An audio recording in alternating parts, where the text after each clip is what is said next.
आर्यवर्धन की जिंदगी में फिर से अंधेरा मंडराने लगा है। उसका पुराना दुश्मन जालंधर जेल से रिहा होकर वापस आ चुका है। उसकी नफरत इतनी गहरी है कि वह किसी भी हद तक जा सकता है। हर कदम पर उसका सिर्फ एक ही मकसद है, आर्यवर्धन को नुकसान पहुंचाना। अनु को पहले ही चेतावनी मिल चुकी थी कि आर्यवर्धन की जान खतरे में है, लेकिन दिल का रिश्ता उसे रोक नहीं सका। अनु समय पर पहुंचती है, मगर जालंधर बेहद चालाक और खतरनाक है।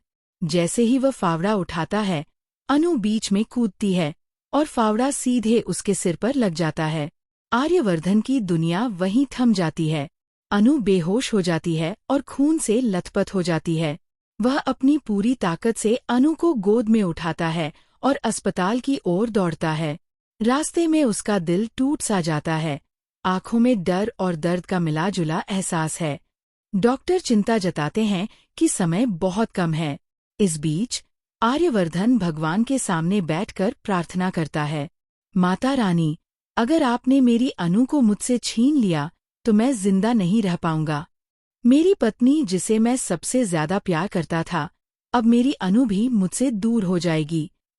मैं आपसे वादा करता हूँ कि अगर आप मेरी अनु की जान नहीं बचाएंगी तो मैं आपकी भक्ति और पूजा भी छोड़ दूंगा।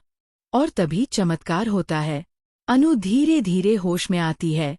उसकी आंखों में प्यार और भरोसे की चमक लौट आती है। आर्यवर्धन उसे देखकर राहत की सांस लेता है और कहता है, अनु, मैं तुमसे बहुत प्यार करता हूँ। मैं तुम्हें अपने पास से कभी दूर नहीं जाने दूंगा। लेकिन कहानी यहीं खत्म नहीं होती।